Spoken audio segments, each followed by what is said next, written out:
They dragged her into the courtyard barefoot, so the whole household could watch a girl with no magic kneel in the mud. "Kneel lower, Seryn," her stepmother said, smiling the way people smile when they have already decided you are nothing. "A duke's daughter with no magic is not a daughter, she is a stain." Somewhere above on the balcony, her own father did not look away, he simply did not look at all. That was the difference between hatred and indifference, and Seryn Ashvale had learned it by the age of 7. Indifference hurts longer. For 12 years she had been the joke of Ashvale Hall, the empty flame, the girl born into a bloodline of firestorm mages who could not light a single candle. Servants who once bowed to her now let doors swing shut in her face. Her half-sister Ophelia, golden-haired and golden-powered, would laugh into her silk sleeve every time Seryn tried, and failed to cast even the simplest spark. But on the night they finally decided she was worthless enough to be sacrificed to an old, forgotten seal beneath the hall to save Ophelia's engagement, to save the family's pride, something woke up inside her that no one in that courtyard had a name for anymore. Something ancient, something that had been waiting 300 years for exactly this kind of cruelty to let it out. The rain in Ashvale territory always smelled like ash, even when nothing was burning, because the Ashvale bloodline had scorched the sky for 200 years with firestorm magic so strong that court poets called them the family the gods were afraid to bless twice. Seryn Ashvale had been born into that bloodline, and she had spent 17 years discovering exactly what it felt like to be the one exception the gods carved out. She remembered the exact day the servants started calling her empty flame behind cupped hands.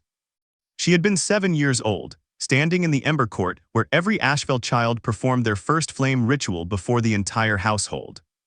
Her father, Duke Alden Ashvale, had stood tall in his ceremonial coat, the family crest, a burning crown stitched in gold thread across his chest. Her mother had died giving birth to her, so it was only Seryn and her father, and watching from the second-floor window with a smirk already forming, her father's new wife, Lady Cassia, and Cassia's 4-year-old daughter, Ophelia. Seryn had raised her small hand exactly as the priest instructed.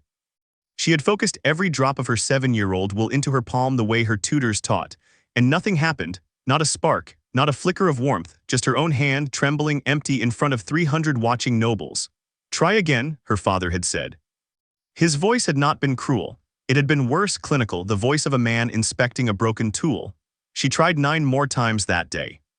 By the 10th attempt, Lady Cassia had begun laughing behind her fan, not bothering to hide it anymore, and 4-year-old Ophelia, barely old enough to understand what humiliation was, had copied her mother's laugh perfectly, the way children copy the cruelty they're taught before they copy anything kind. That night was the first time Seryn heard the word that would follow her for a decade. A maid, thinking her asleep, whispered it to another servant in the hallway outside her door. "Empty flame," the maid said. "Cursed womb, that one. The Duke should have remarried sooner and let this one rot in the West Wing." 10 years later, Seryn still lived in the West Wing. Not because anyone had ordered it officially, but because rooms nearer the family's private quarters kept becoming unavailable whenever she asked for one, and eventually she'd stopped asking. She had learned to move through Ashvale Hall like a ghost who paid her own way, quiet, useful, unnoticed, and always underestimated. "You're doing the ledgers again." Ophelia's voice cut through the study door before Ophelia herself did, golden hair catching the candlelight as she leaned against the frame in a silk gown that cost more than the annual wage of every servant in the East Wing combined. At 17, the same age as Seryn, born only 8 months apart, Ophelia had already been named the Crown Prince's betrothed, already commanded firestorms that turned training grounds to glass, already had a portrait of herself hung in the hall's grand corridor where Seryn's had never once appeared. "Someone has to," Seryn said without looking up. "Father's steward miscounted the Eastern grain tax 3 months running. If no one catches it, the tenants starve this winter." "How very useful of you." Ophelia said the word useful the way one might say pet. She pushed off the doorframe and drifted closer, examining the ledger over Seryn's shoulder with theatrical curiosity. "It must be nice, having a purpose that doesn't require magic. The rest of us have to actually be extraordinary." Seryn's pen did not stop moving. She had trained herself over 10 years not to let her hand shake in front of Ophelia, because the one time she had at age 9, Ophelia had told the entire dinner table that even Seryn's fingers know they're worthless. "I heard Prince Corvin visits again next week," Seryn said instead, changing the subject the way she always did, steering conversations like a rider calming a spooked horse. "You should rest before the ball, you look tired." It was perhaps the cruelest thing Seryn ever allowed herself to say, and she said it so gently that Ophelia didn't catch the blade folded inside it until she was already back in the corridor, frowning at her own reflection in a hallway mirror, checking for tiredness that wasn't there. Small victories, that was all Seryn permitted herself. Small, private, silent victories that no one else would ever know about, because the moment anyone suspected she had a spine, they would find a way to break it, the way they had broken everything else about her that once resembled hope. She hadn't always been this careful. At 12, she had begged her father for a private tutor, thinking that perhaps her magic was simply delayed, the way some tomes described rare bloodline mutations. Duke Alden had actually agreed, and for 6 months a kind old mage named Instructor Haldon had come twice a week to test theory after theory, elemental resonance, blood affinity, even soul fracture diagnostics, an old and mostly abandoned branch of magical medicine. It was Instructor Haldon who first noticed something wrong that had nothing to do with lack of magic. "Your core isn't empty, child," he'd told her one evening, voice low, checking the door was closed. "It's sealed, bound. Someone did this to you and did it well, whoever they were. This isn't a natural absence. This is a wall built around a well." Seryn, 12 years old and starving for any explanation besides "you are simply broken," had felt something close to joy for the first time in years. "Then it can be undone. I could actually. I would need years to study it properly and resources your father would need to approve," Haldon had said. "But yes, I believe given time it can be undone." He never got the years. 3 weeks later, Instructor Haldon was dismissed from Ashvale Hall without explanation, his belongings shipped to him within the hour, no farewell permitted. When Seryn had actually run, something she never allowed herself in front of the household, to her father's study to demand why, Duke Alden had looked up from his desk with an expression she had never seen from him before or since. Fear. "There are things in this family's history," he had said carefully, each word placed like a stone across a chasm, "that are better left sealed, Seryn, for your own good, for everyone's good." Haldon was asking questions he shouldn't have asked. She had never understood what he meant. Not then. She had simply absorbed one more lesson: hope was dangerous, and asking questions about herself made people disappear. For 5 years after that, she stopped asking. She became the ledger keeper, the tenant liaison, the girl who quietly fixed problems no one thanked her for fixing, because being useful in ways that didn't threaten anyone was the only kind of safety Ashvale Hall would ever offer her. Until the night everything changed, the night she overheard.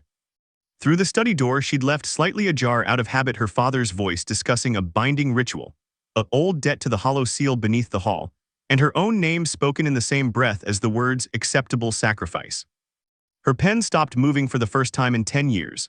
She sat perfectly still in the dark hallway, listening to her father, her own father, negotiate the terms of her death with a stranger's calm, practical voice, the same voice he used to discuss grain tariffs.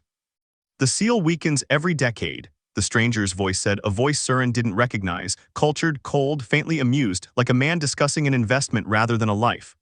"Another failure to renew it, and something far worse than a demon wakes beneath your family's own house, Duke Ashvale. You have a daughter no one will miss. Use her and the debt is paid for another 100 years. Refuse, and I promise you everyone in this hall dies regardless, just more slowly and more horribly." "She is still my daughter," Duke Alden said, and for 1/2 of one heartbeat Seryn let herself believe he might refuse. "She is an empty vessel with no magic and no value to your house," the stranger said. "You've called her that yourself at dinner in front of witnesses for 10 years. I am merely asking you to act on what you already believe." There was a long silence, then her father's voice, quiet, final, worse than any shout could have been. "When? 3 nights from now, the Eastern Seal Chamber. Bring her yourself. The ritual requires blood freely given by kin or it will not hold." Seryn did not remember walking back to her room. She remembered only sitting on the edge of her bed until dawn, staring at her own hands, the same empty, magicless hands that had trembled in front of 300 nobles 10 years ago, and understanding with a clarity colder than anything she'd felt in her entire life, that her father had just agreed to walk her to her own execution and call it duty. 3 nights, she thought. 3 nights to decide whether to run, to fight, or to finally stop being useful to people who had never once been kind to her in return. She did not know, as dawn broke gray and ashen over Ashvale Hall, that the old debt her father spoke of was not a demon at all, and that the seal beneath the hall had nothing to do with keeping something out. It had everything to do with keeping something in. Something that 3 nights from now was about to meet the one person in 300 years who could actually wake it. Seryn spent the first of her 3 remaining nights doing what she always did when the world became unbearable. She went looking for facts. Because facts, unlike people, did not lie to her out of convenience. The Ashvale family archive occupied the entire third floor of the West Wing Tower, close enough to her own rooms that she'd spent half her childhood there, hiding from Ophelia's birthday parties and family portraits she wasn't included in. The archivist, an ancient, half-deaf man named Corwin who had long since stopped caring what any Ashvale did as long as they didn't touch his cataloging system, barely looked up when she entered near midnight.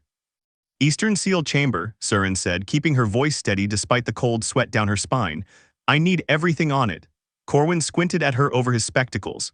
"Chamber's been closed since before your father's time, girl. Nothing down there but old stone and older stories nobody remembers right anymore. Humor me." He shuffled off, muttering, and returned 20 minutes later with a box so thick with dust that Seryn sneezed twice just opening it. Inside were fragments, genealogical charts with entire branches burned out or torn away, ritual diagrams half-eaten by time, and one intact document that made Seryn's blood run cold the moment she read its title: The Binding of the Hollow Sovereign, a record of the first Ashvale Duke's debt. She read it 3 times before she believed it. 300 years ago, before Ashvale had been a name attached to firestorm magic and royal favor, it had been attached to something else entirely: a bloodline that served as vessel keepers for an ancient power called the Hollow Sovereign. A being of such magnitude that the old gods themselves had negotiated its imprisonment rather than risk destroying it. The first Ashvale Duke had made a pact. His bloodline would carry a fragment of the sovereign's power sealed and dormant generation after generation, and in exchange, the family would be granted protection, prosperity, and this detail made Seryn's hands shake as she read it, the firestorm magic that every Ashvale after him had wielded and been so proud of. The firestorm magic wasn't a gift, it was a byproduct. A side effect payment for babysitting something the gods themselves had been too afraid to kill. But there was a cost. Every few generations the seal needed renewal, and renewal required channeling the dormant power through a vessel with a specific rare trait, a bloodline member born with no active magic of their own, because an empty channel could hold the sovereign's raw power without the wielder's own magic corrupting or destabilizing the transfer. Seryn's magicless hands, her cursed, empty 17 years hadn't been a birth defect at all. She had been born a key. Someone, the stranger in her father's study, whoever he truly was, had sealed her natural magical development on purpose at birth or shortly after, specifically to keep her empty and viable for exactly this ritual. Instructor Halden hadn't found a natural anomaly. He'd found a crime scene, and he'd been removed the moment he got close enough to prove it. Seryn sat in the archive until the candles burned to stubs, rage and grief, and a strange, dangerous calm moving through her chest in waves. Her father hadn't just been willing to sacrifice her. He had spent 17 years raising a sacrifice, letting an entire household mock and diminish a girl he always knew was destined for the altar. Because a broken, humiliated, hopeless girl would be easier to walk to her death without a fight. "You knew," she whispered to the empty archive, to her absent, distant father, to the portrait of the first Ashvale Duke glaring down from the wall with his painted, self-satisfied smile. "You all knew, and you let them call me empty anyway." She almost decided to run that very night. Steal a horse, take what coin she'd saved from a decade of managing household accounts no one else wanted to touch, vanish into the southern provinces where the Ashvale name meant nothing. It would have been the safe choice. The sensible one, but 2 details stopped her. First, the document specified that if the ritual failed, if the vessel resisted, or if the transfer was interrupted, the Hollow Sovereign's fragment would not simply stay sealed. It would rupture violently outward, and everyone within the hall, servants and family alike, innocent and guilty, would very likely die in the resulting collapse. Running would save her. It would not save anyone else. Second, and this detail she turned over and over in her mind until dawn, nowhere in 300 years of Ashvale history had a vessel ever survived the ritual with their mind, let alone their will, intact. The transfer was designed to be one-directional: power out, vessel destroyed. A clean, efficient sacrifice, which meant that whoever the stranger in her father's study truly was, he was not expecting a fight.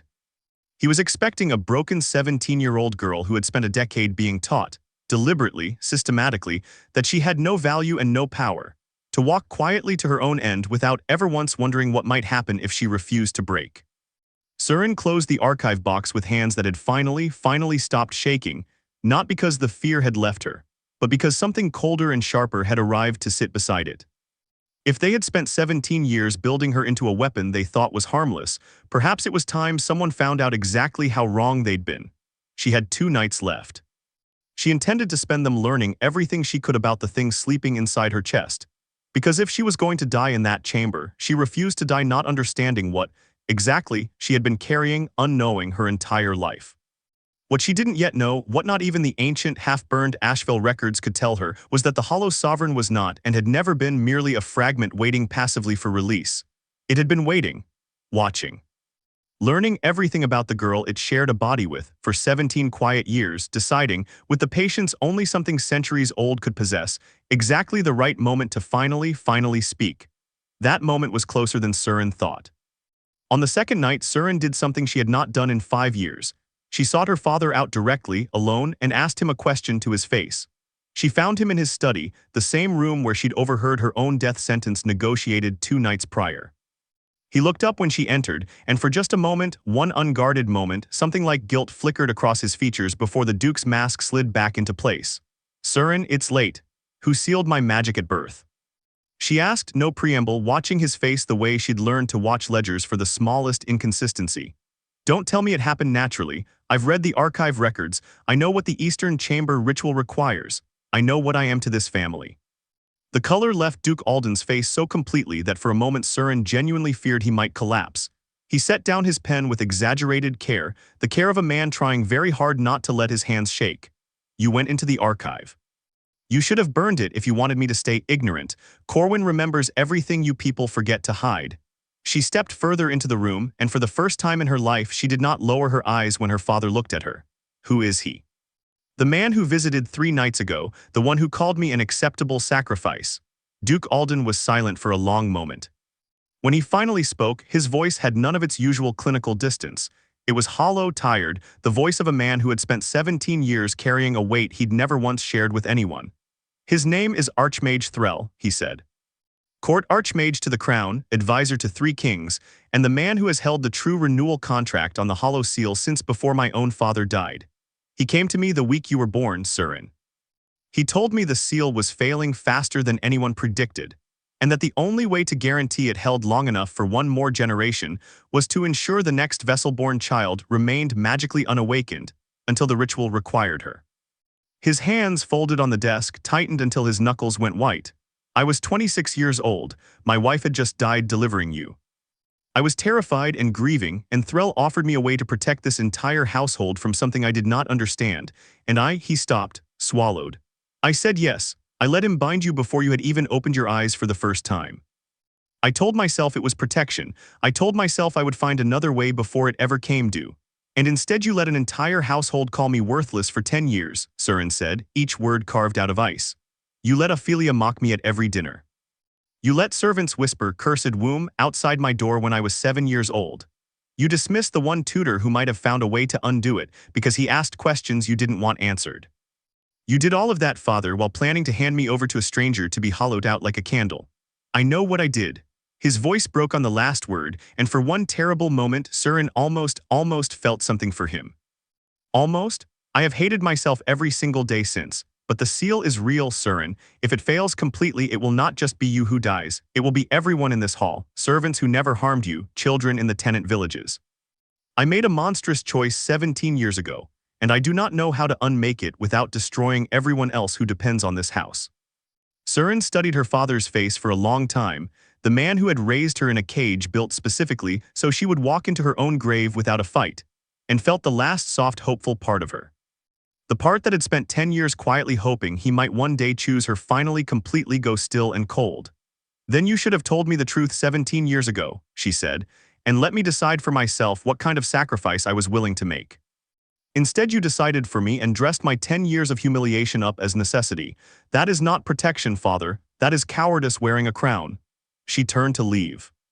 Her father's voice caught her at the door, cracked and desperate in a way she had genuinely never heard from him before. "Where are you going?" "To learn everything I can about the thing you and Threll have spent 17 years pretending doesn't have a mind of its own," Seryn said without turning around. "You've made your choice, Father. Tomorrow night I intend to make mine." She did not sleep that second night either. Instead, she returned to the archive, and this time, buried beneath the genealogical records, she found something Corwin himself hadn't catalogued properly: a personal journal, water-damaged and half illegible, belonging to the very first Ashvale Duke, the man who had struck the original bargain 300 years ago. Most of it was unreadable, but one passage near the final entries had survived intact enough to read, and it changed everything Seryn thought she understood about what she was about to face. The Sovereign spoke to me tonight for the first time since the binding, the ancient entry read, ink faded to brown. I expected fury. I expected the roar of a beast chained against its will. Instead, I heard something almost gentle, a voice that has waited 3 centuries not for freedom, but for someone worth trusting with it. It told me a truth I did not want to hear, that it was never a monster the old gods feared. It was a mirror. It amplifies whatever heart holds it.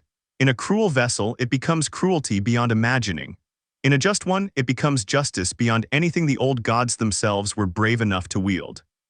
I have spent 300 years worth of my bloodline's future ensuring the vessel is always broken, always hollow, always too weak-willed to control it, because a controlled sovereign is more dangerous to men like me than a sealed one. I have built this family's entire fortune on a lie of necessity. Gods forgive me, I do not think they will. Seryn read the passage 4 times, her pulse hammering against her ribs, not a monster, a mirror. Every Ashvale Duke since the first had understood exactly what the hollow sovereign truly was, not a beast to be feared, but a mirror of the soul wielding it. A power too honest and too responsive to ever be safely controlled by men who built their entire legacy on cruelty and convenient lies. So they had done the only thing men like that ever do with power they cannot control and refuse to relinquish. They had spent 300 years deliberately breaking every vessel before the transfer, ensuring the sovereign never woke inside a mind strong enough, whole enough, unbroken enough to actually wield it as anything more than raw, directionless devastation. They hadn't sealed her magic to protect the household from a monster. They had sealed her magic, humiliated her for a decade, systematically hollowed out every ounce of her confidence and hope, because a girl broken enough would either die quietly in the ritual, or if she somehow survived would be too shattered to ever turn the sovereign's mirror against the very people who'd built her cage. Seryn closed the journal, her whole body trembling, not with fear anymore, but with something that felt disturbingly close to laughter, the dark, disbelieving kind that arrives right before either tears or fury. They had spent 17 years trying to break her on purpose. And on the 3rd night, in the Eastern Seal Chamber, they were about to find out exactly how badly that plan had backfired. Because the girl walking into that chamber tomorrow was not the same hopeless, quietly obedient, empty flame who had cried herself to sleep at 7 years old. She was someone who now knew, with absolute clarity, precisely what mirror she was about to become, and precisely whose faces she intended it to reflect first. The Eastern Sealed Chamber lay 3 floors beneath Ashvale Hall's oldest wing, accessible only through a passage so long forgotten that moss had claimed the final 20 steps of its staircase. Seryn walked those steps flanked by 2 household guards she didn't recognize, Threll's men, not her father's, she noted with grim clarity, while her father walked ahead, a lantern in one shaking hand, refusing to meet her eyes. Ophelia had not come. Lady Cassia had not come. Whatever they had been told about tonight's private family ritual, Seryn suspected it had not included the word sacrifice.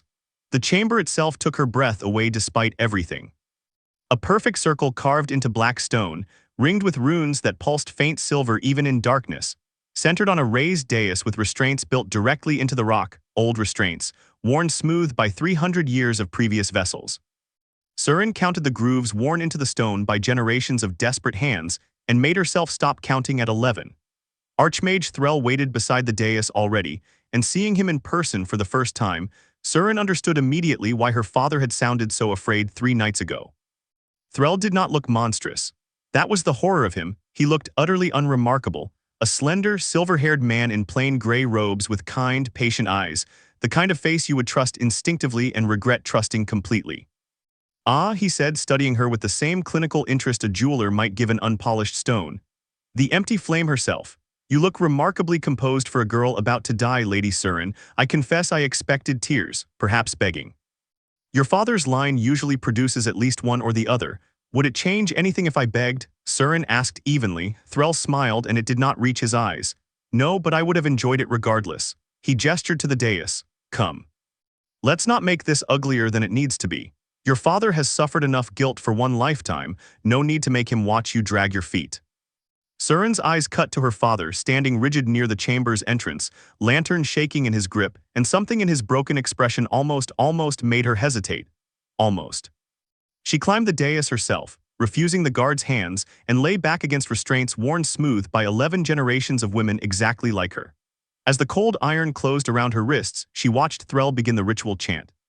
Ancient words flowing from him with the ease of a man who had performed this exact murder more than once before, and she understood with sudden and total clarity that this man had done this to other Ashvale daughters before her, that she was not the first empty flame he had walked calmly to an altar, and if he succeeded tonight she would not be the last.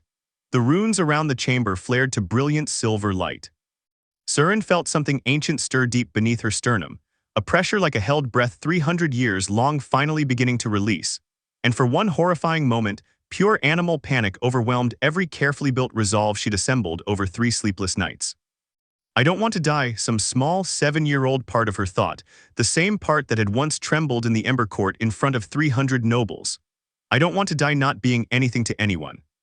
And then from somewhere impossibly close, not around her but within her, a presence she had apparently carried silent and patient every single day of her 17 years, a voice spoke for the very first time. It was not monstrous. It was not cruel. It was calm, ancient, and Seryn would spend weeks afterward trying to find a better word and failing, kind. 17 years, the voice said, resonating not in her ears but somewhere behind her ribs. I have felt every humiliation this family carved into you and been unable to reach through the wall they built to silence me. I felt you at 7 years old, kneeling in mud, believing yourself broken. I felt every lonely night in that archive tower. I have waited 300 years for a vessel worth trusting, Seryn Ashvale, and every single one before you was hollowed out and shattered before I ever got the chance to ask what I am about to ask you now. Threll's chanting grew louder, more urgent. Seryn realized distantly that he could not hear this conversation, that whatever was happening in a space entirely her own. What are you asking? Seryn whispered, though she wasn't certain if her lips moved at all. Not for permission to save you, the voice said. You already have every right to survive this on your own terms.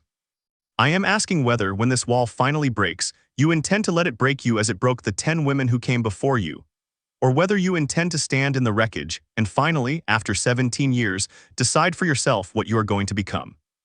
The silver light in the chamber turned violent, blinding, and Seryn felt Threll's ritual pulling at something deep inside her chest, with the force of a physical hand trying to tear something loose. Pain unlike anything she'd ever experienced ripped through her spine, and somewhere far away she heard her father shout her name, actually shout it, real fear in his voice for the first time in 10 years, and heard Threll snap at him to be silent. Through the agony, through 17 years of humiliation and 3 sleepless nights of grief and rage and revelation, Seryn found, somewhere in the wreckage of everything she'd been taught to believe about herself, one single, unshakable answer. I decide, she gasped, blood on her lips from biting through the pain. I decide what I become, not you, not them, me. The chamber exploded with silver-black light so total that even Archmage Threll, a man who had performed this ritual 11 times before without incident, staggered backward, shielding his eyes, his confident chanting collapsing into a single startled cry. Because for the first time in 300 years, the restraints on the dais did not hold a screaming, breaking girl. They held something the runes themselves had never been designed to contain, and when the light finally began to fade, revealing Seryn Ashvale still breathing, still conscious, eyes now burning with a faint silver-black glow that had never existed in this family's bloodline, before Archmage Threll's carefully composed face showed for the very first time in 17 years of careful planning something that looked remarkably satisfyingly like fear. For a long moment, no one in the chamber moved. Seryn lay against the restraints, which had shattered, she realized distantly. The ancient iron simply crumbled to rust-colored dust the instant the silver-black light peaked, and felt something she had not felt in 10 years, pulsing warm and vast and entirely her own beneath her ribs. Not fire like Ophelia's magic, not any element the Ashvale bloodline had ever produced, something older, something that felt impossibly like coming home to a house she'd never known she owned. That is. Archmage Threll's voice, for the first time since Seryn had met him, carried something other than serene control. That is not possible. The transfer should have destroyed her mind. 11 vessels. 11, not one of them retained consciousness past the second phase. Perhaps, Seryn said, and her own voice startled her, steadier, deeper, carrying a resonance that hadn't been there 3 minutes ago. Your 11 vessels simply had nothing left worth protecting by the time you finally broke them. She sat up. The chains that should have held her lay in rust-red dust around her wrists. Her father stood frozen near the entrance, lantern forgotten on the floor where he dropped it, staring at her with an expression caught somewhere between horror and a grief so old it had calcified into something else entirely. Seryn, he breathed, your eyes.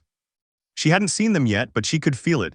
A low, constant thrum of silver-black light behind her vision, like standing too close to a bonfire she herself had become.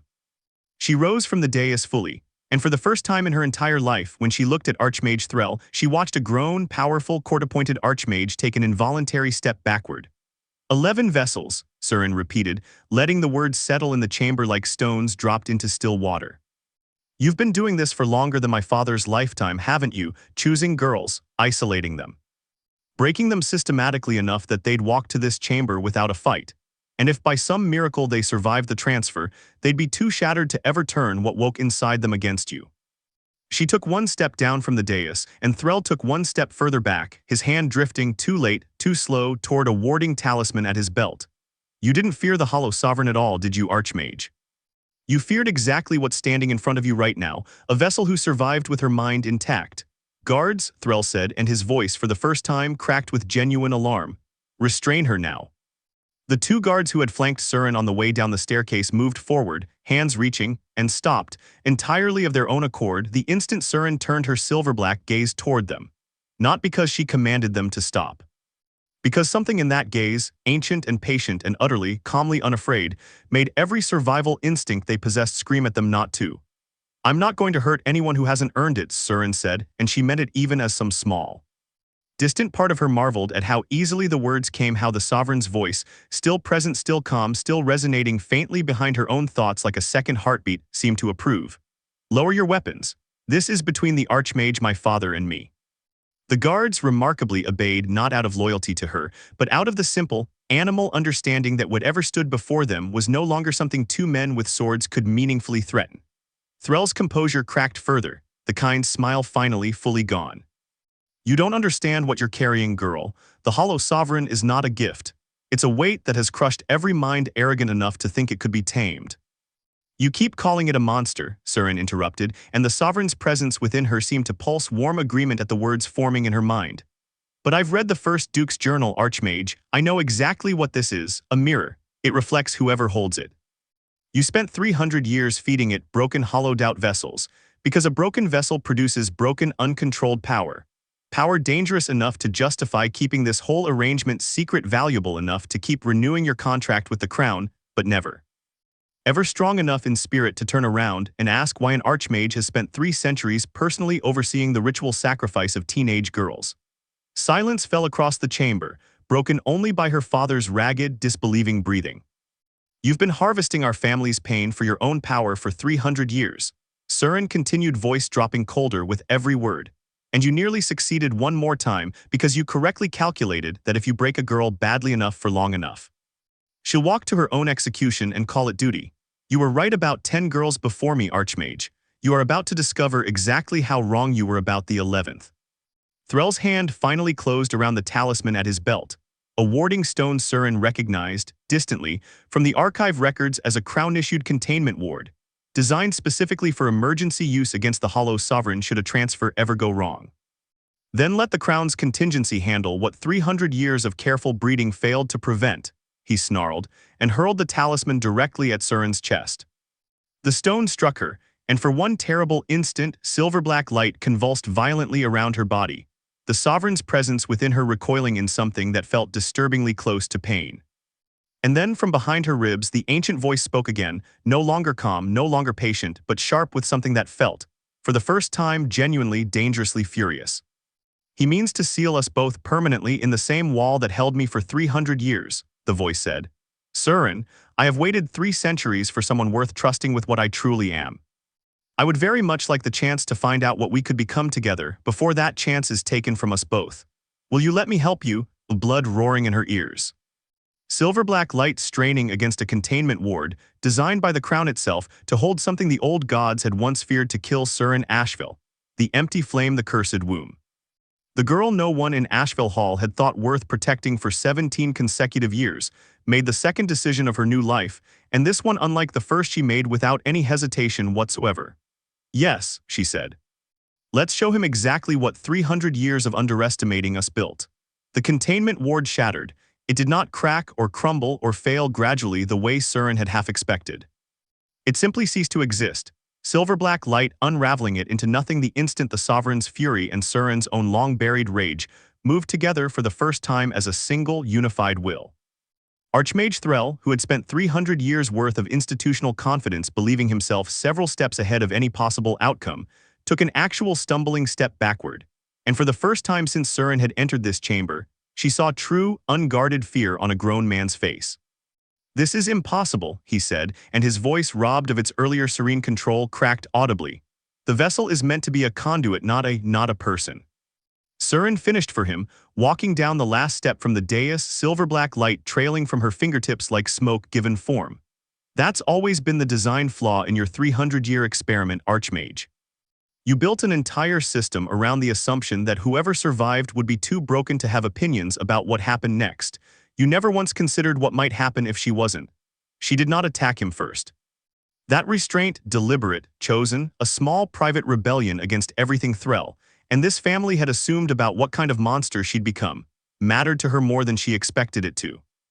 "Guards," Threll snarled again, backing toward the chamber's second exit, the one Seryn hadn't noticed until now, half hidden behind a curtain of ancient tapestry. "The Crown will hear of this. Every Ashvale in this hall will answer for what's been unleashed tonight." "The Crown already knows exactly what's been happening in this chamber for 300 years, Seryn said, and something cold and certain settled into her voice. "Because you report directly to them, don't you, Archmage, advisor to 3 kings? I imagine renewing an ancient seal sounds considerably more palatable in a royal ledger than ritually sacrificing teenage girls for personal power. How many kings have signed off on your methods without asking a single question about the details?" Threll's silence answered more clearly than words could have. "That's what I thought," Seryn said quietly. "You're not just my family's monster, are you? You're the Crown's convenient secret, which means exposing you doesn't just free my family from a debt they never should have agreed to. It exposes rot at the very top of the kingdom's own magical authority." Something in her chest, the sovereign, she realized, offering not power now but perspective, the accumulated patience of 3 centuries watching men like Threll operate, settled into place like a missing piece finally finding its home. "You should have killed me quickly, Archmage. Talking to a broken girl about mercy might have worked on the 10 before me. It's not going to work on someone who spent 3 sleepless nights learning exactly how deep your rot actually runs." She raised one hand, not in violence, but in something closer to invitation, and the silver-black light around her condensed into a single visible thread, reaching toward the tapestry-hidden exit Threll had been backing toward. The exit sealed itself, stone flowing like liquid to close the gap before Threll ever reached it. "You can't," he began. "I really can," Seryn said, and for the first time in 17 years she smiled, not the careful, small, cautious smile she'd learned to offer a family that punished visible joy, but something wider, sharper, entirely her own. 300 years of vessels, and not one of them thought to ask what the sovereign actually wanted, did they? Everyone assumed it wanted freedom or destruction or revenge. It just wanted someone to finally listen. The silver-black light around her steadied, warm now rather than volatile, an extension of her own will rather than a wild force straining against it. "I'm listening, Archmage. And what I'm hearing is 300 years of a debt owed not by my family to you, but by you, and by every king who signed your ledgers without question, to every girl you called an acceptable sacrifice." Threll made one final, desperate attempt, a spell Seryn recognized distantly from the archive's ritual diagrams as a binding class incantation, the same category used to originally seal the sovereign 3 centuries ago, hurled directly at her chest with the full force of a court archmage's considerable, genuine power. It struck the silver-black light surrounding her and simply dissolved, like ice meeting a flame far too vast to be threatened by cold. 300 years, Seryn said, closing the distance between them, her voice steady, almost gentle, the voice of someone who had finally, completely stopped being afraid. "And you built your entire empire of power on the assumption that broken girls stay broken forever. I am not interested in destroying you, Archmage Threll, that would be a mercy, and a distraction from the people actually responsible for what happened to me. I am interested in you standing in front of the crown you serve and explaining, in detail, exactly how many daughters of exactly how many noble houses you have quietly disposed of over 3 centuries in the name of renewing an ancient debt." Behind her, her father made a sound that might have been a sob, might have been disbelieving laughter, might have been both at once. Threll's composure, his kind, unremarkable face, his 3 centuries of careful institutional cruelty, all of it finally completely broke. And Seryn watched the man who had orchestrated her entire miserable childhood from the shadows crumple to his knees, on the black stone floor of the same chamber where he'd expected to watch her die. "Please," he said, and the word tasted like victory. Seryn hadn't fully expected to feel this soon. "The crown will destroy me if this becomes public. 300 years of contracts, dozens of houses implicated." "Good," Seryn said. "Then you finally understand exactly what it feels like to beg someone more powerful than you for mercy you don't believe you'll receive." She did not kill him. She had already decided, somewhere in the space between the containment ward shattering and this exact moment, that Threll's death would be too clean, too quick, too much like the mercy he'd never once extended to 11 girls exactly like her. Instead, silver-black light coiled around him like living rope. And Seryn Ashvale, the empty flame, the cursed womb. The girl 300 nobles had once watched fail to light a single candle, bound the most powerful archmage in the kingdom, with a power he had spent his entire career trying to prevent from ever waking in a mind strong enough to use it properly. And as she turned, finally, toward her father, still frozen near the chamber entrance, lantern forgotten, tears cutting clean tracks through years of careful, cultivated indifference, Seryn understood with total clarity that Threll had never been the true reckoning of this night. He was only the beginning of it, Seryn. Her father's voice broke completely on her name, and for the first time in 10 years, Duke Alden Ashvale looked at his eldest daughter without a single trace of the clinical distance that had defined every interaction between them since she was 7 years old. "Seryn, I am so sorry. I have been sorry every day since." "Don't," Seryn said, and though her voice carried none of the fury she directed at Threll, it held something perhaps more devastating: exhaustion. "Don't apologize to me in the same breath you're relieved I'm not dead, father. You didn't come to this chamber tonight hoping I'd survive. You came hoping the debt would finally be paid and that whatever guilt you've carried for 17 years could finally rest." Her father flinched as though struck. "That's not." "It is, though," Seryn said quietly, and the silver-black light around her dimmed slightly, not from weakness, but from something closer to grief settling in behind the fury that had carried her through the last 20 minutes. "I've spent 3 nights learning exactly what kind of family raised me, father. I know about the binding at birth. I know Threll came to you the week I was born, terrified and grieving, and instead of finding another path, you chose to seal a newborn's magic and let an entire household spend 17 years believing she was simply broken. I know you dismissed Instructor Haldon the moment he got close enough to threaten the arrangement. Every single humiliation I survived in this hall, Ophelia's mockery, the servants' whispers, my own portrait never once hung in that corridor. Every bit of it happened because breaking me systematically made me easier to sacrifice quietly. I never wanted that for you," her father said, and the desperation in his voice sounded, for the first time in Seryn's memory, entirely genuine. "I told myself every year I would find another way. I told myself there was time. And then there wasn't, and Threll came to collect, and his voice cracked entirely. "I am a coward, Seryn. I have been a coward since the day your mother died and left me alone with a decision I was never brave enough to make honestly."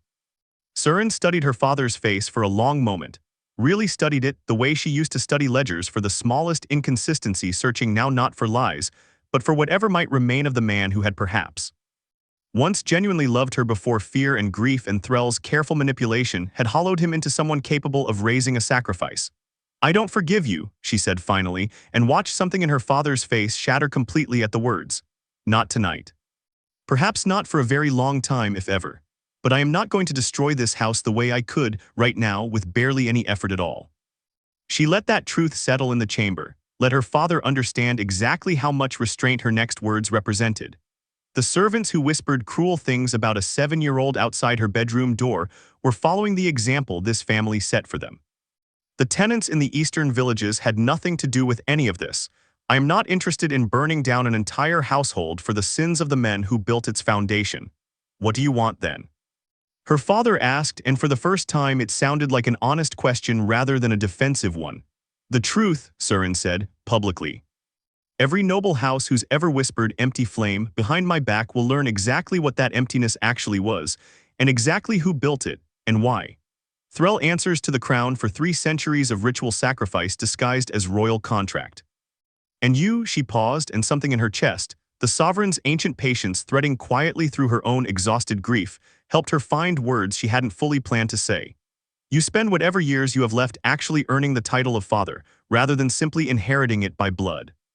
I'm not asking you to fix 17 years in one conversation.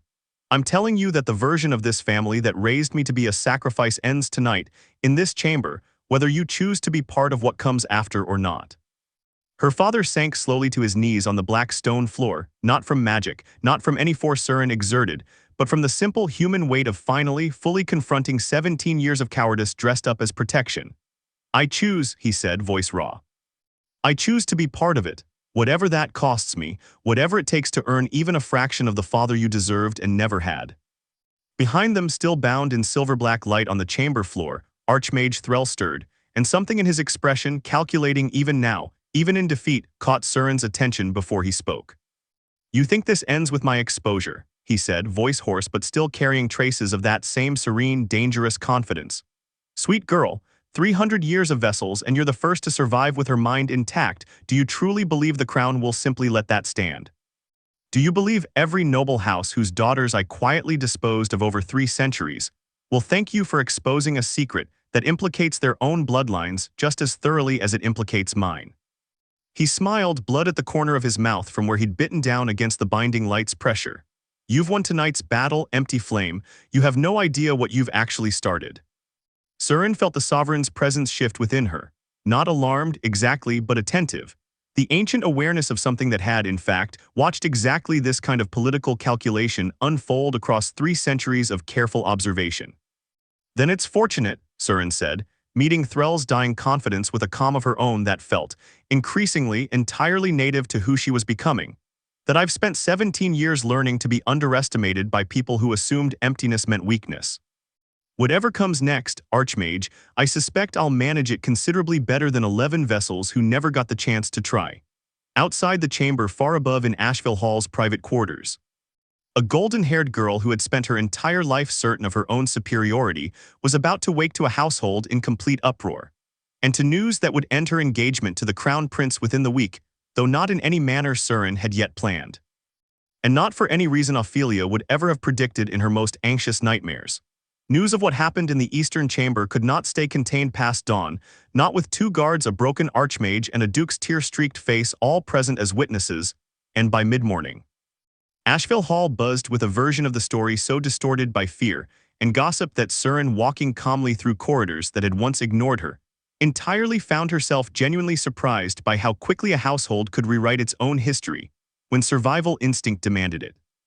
Servants who had once let doors swing shut in her face now pressed themselves flat against the walls as she passed, eyes lowered, the same reflexive deference they'd shown Ophelia for 17 years. It should have felt satisfying. Instead, Seryn found it merely exhausting, a reminder that this household's respect had never been earned through genuine change, only redirected by fear toward whoever currently held the most obvious power. She found Ophelia in the grand corridor, standing directly beneath her own portrait, the one that had never once included Seryn, arms crossed, golden hair unbound, an expression on her face that Seryn had genuinely never seen there before, uncertainty. "Is it true?" Ophelia asked without preamble, none of her usual theatrical cruelty in her voice. "What they're saying, that you're," she gestured vaguely, unable or unwilling to name whatever silver-black aura still traced faintly around Seryn's fingertips even in daylight, "that you're something else now. Something more powerful than anyone in this family has ever been." "I've always been something," Seryn said evenly. "You simply never bothered to look closely enough to notice." Ophelia's composure cracked just slightly around the edges. "I didn't know, Seryn, about the binding. About what father and Threll did to you at birth. I swear to you, I never.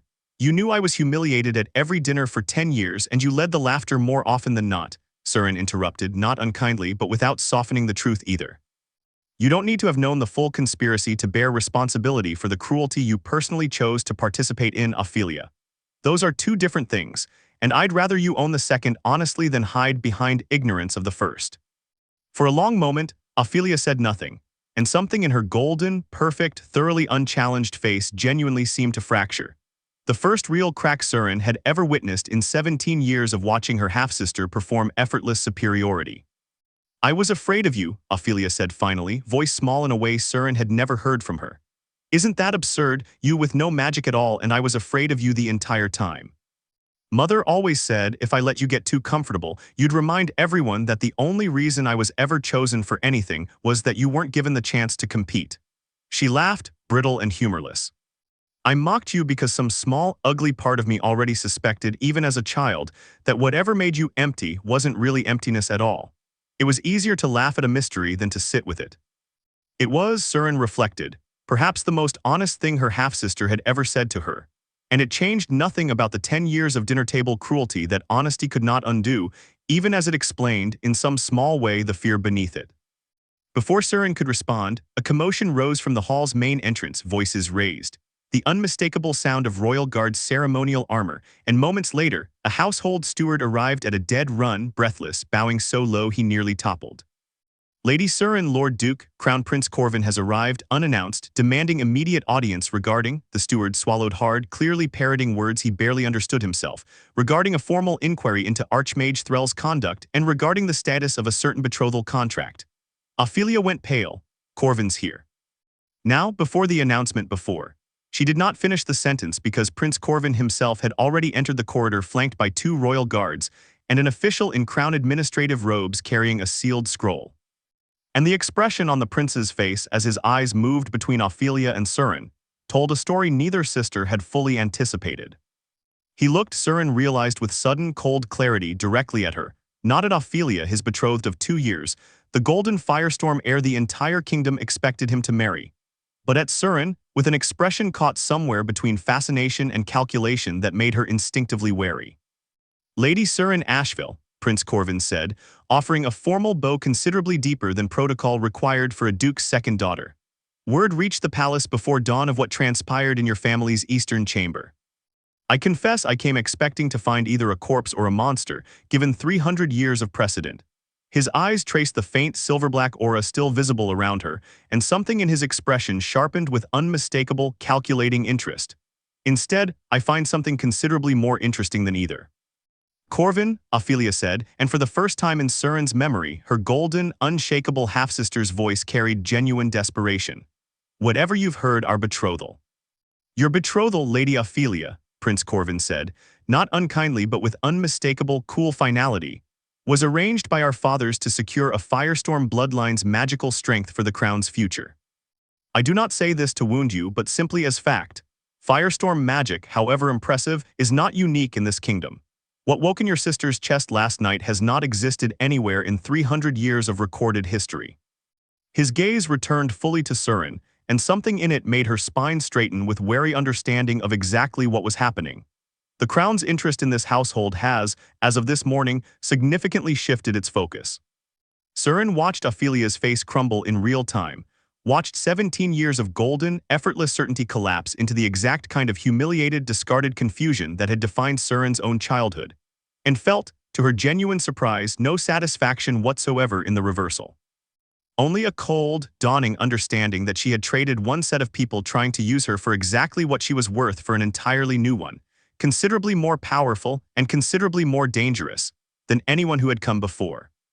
Your Highness, Seryn said carefully, silver-black light coiling faintly, protectively, around her own instincts. I would caution you against assuming what woke in me last night makes me any easier to use than an entire household already discovered I was not. Prince Corvin smiled genuine amusement, and something colder beneath it, and Seryn understood with sudden and total clarity that the true battle of her new life had not ended in that chamber the night before. It had only just begun. Prince Corvin did not press his interest further that morning, a small deliberate mercy Seryn suspected meant to demonstrate patience rather than genuine restraint, but the sealed scroll his administrative official carried made the crown's true purpose unmistakably clear before he departed. A formal royal summons, requiring Seryn Ashvale to present herself at the palace within the fortnight, ostensibly to provide testimony regarding Archmage Threll's conduct, though the underlying intention sat as plainly visible as the royal seal itself. The kingdom had just discovered a weapon 300 years in the making, currently housed in the mind of a 17-year-old girl no one had thought worth watching closely until last night. And weapons, Seryn understood with grim, exhausted clarity, tended not to remain unclaimed for long in a world built by men like Threll and apparently princes like Corvin. She spent that evening alone in the Archive Tower. The same tower where 3 sleepless nights ago she had first learned the true shape of her own life, and found herself for the first time since the chamber speaking directly and deliberately to the presence that had shared her body, silent patient. Ancient for 17 years before ever making itself known. Are you always going to be this quiet? She asked the empty room and felt, rather than heard, something like warm amusement stir behind her ribs. I spoke for 300 years to no one who could hear me, the sovereign's voice answered, resonant and calm as it had been in the chamber. Silence, for me, is simply the default state of existence. But I will speak whenever you genuinely wish it, Seryn Ashvale, that much at least I believe you have earned. Threll called you a mirror, Seryn said. The first Duke's journal called you the same thing. I want to understand what that actually means. Not the poetry of it, the practical truth. I amplify, the sovereign said simply. Whatever conviction, whatever intention, whatever character exists in the heart that wields me, I make larger, clearer, more capable of manifesting in the world. In a cruel heart, I become an instrument of cruelty beyond ordinary human limitation. In a heart shaped by genuine justice, not vengeance dressed as justice but the real thing. Difficult and patient, and sometimes merciful when mercy is warranted. I become something the old gods themselves once considered too dangerous to allow, because a truly just wielder cannot be bribed, cannot be threatened, cannot be manipulated the way 300 years have broken. Hollow vessels could be shaped into whatever their handlers required. Seryn sat with that for a long moment, turning it over the way she once turned over ledger discrepancies, searching for the truth beneath the surface arithmetic. So Threll didn't fear a monster waking in this family's bloodline, she said slowly. He feared exactly this. A vessel with enough will, enough clarity about what justice actually requires to become something no amount of political maneuvering could contain or redirect. Precisely, the sovereign said. And now you understand why Prince Corvin arrived at your family's door within hours of the transfer's success, rather than days. Men who build their power on control recognize, instinctively, the single greatest threat to that control, a mirror they cannot bend to reflect only what serves them. What do I do about that? Seryn asked and heard for the first time since the chamber genuine uncertainty in her own voice, not fear exactly but the honest vulnerability of a girl who had spent 17 years being told she was worthless. Now abruptly confronted with the reality of being potentially the single most contested asset in the entire kingdom. You do what you have always done, even when no one around you recognized it as strength, the sovereign said, and something in the ancient voice carried a warmth Seryn had not expected, something almost like pride. You watch carefully, you catch the inconsistencies others miss. You choose deliberately what kind of person you intend to be, rather than allowing circumstance or cruelty or even raw, overwhelming power to choose it for you. You have already made that choice twice in 3 days. Seryn, once when you decided to face the ritual rather than run and leave an entire household to die in your place, and once when you chose to bind Threll rather than destroy him, understanding that the truth exposed mattered more than the satisfaction of vengeance. That is not a small thing. 11 vessels came before you, and not one of them in 300 years made either choice as clearly or as deliberately as you did in the span of a single terrible night. Seryn felt something in her chest ease slightly. For the first time since she'd overheard her own death sentence negotiated through a study door 3 nights ago, not relief exactly and not comfort, but something adjacent to both. The quiet steadying knowledge that whatever came next, whatever the crown intended, whatever Ophelia's fear or her father's fragile, newly earnest guilt eventually became she would face it as someone who had already twice chosen who she wanted to be rather than accepting who circumstance demanded. There's something else, the sovereign said, and its tone shifted subtly toward something more careful, more deliberate. Threll spoke truthfully about one thing in that chamber, even as he tried to frighten you with it. Your survival tonight does not remain a secret confined to one household for long. Every noble family whose daughters vanished quietly into ancient debts and family obligations across 3 centuries will feel the tremor of what happened in that chamber, whether they understand its full cause or not.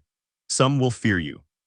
Some, I suspect, will seek you out, families with their own buried grief, their own quiet daughters humiliated and diminished for reasons they never fully understood.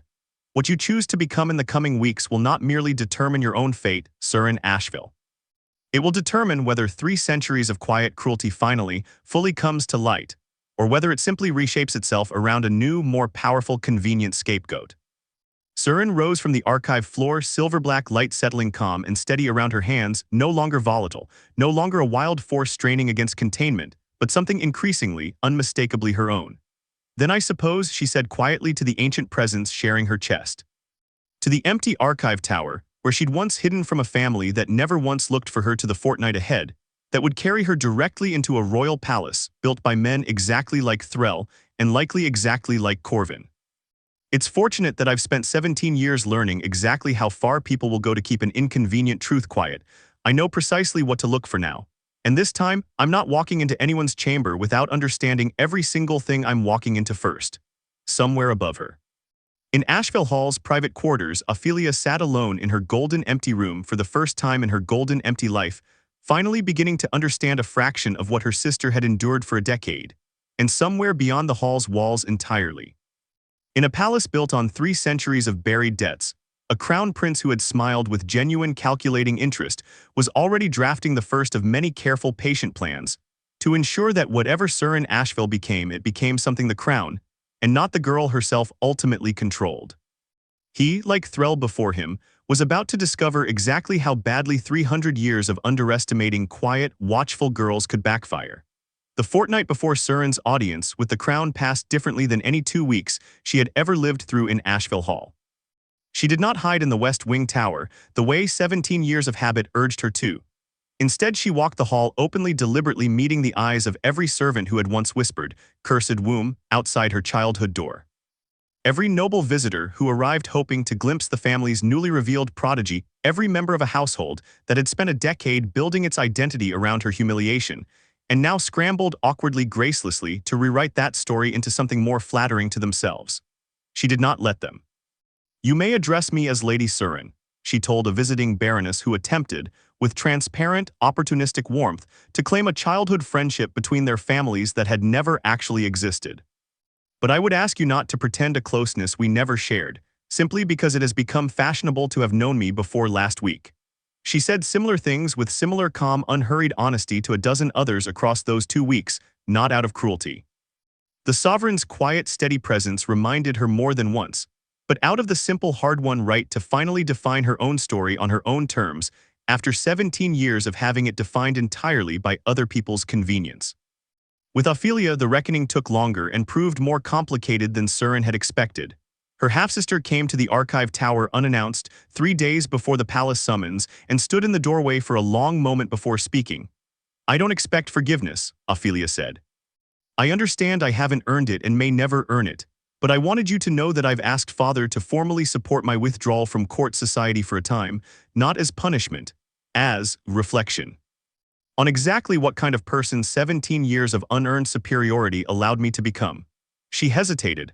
"I was cruel to you because it was easy, and because no one in this household ever once suggested it was wrong. That's not an excuse, I know that. I simply wanted you to hear it plainly, at least once, before whatever comes next at the palace changes everything between us again." Seryn studied her half-sister for a long moment, really studied her, the way she once studied ledgers, searching for the truth beneath convenient arithmetic, and found, to her own quiet surprise, something that felt less like forgiveness and more like the first fragile possibility of it. "I appreciate you saying that," Seryn said finally. "I'm not offering forgiveness tonight, Ophelia. I don't think either of us would believe it if I did. But I'm willing to let you prove over time whether the person standing in this doorway is someone genuinely different than the girl who copied our mother's laugh at 4 years old." She paused.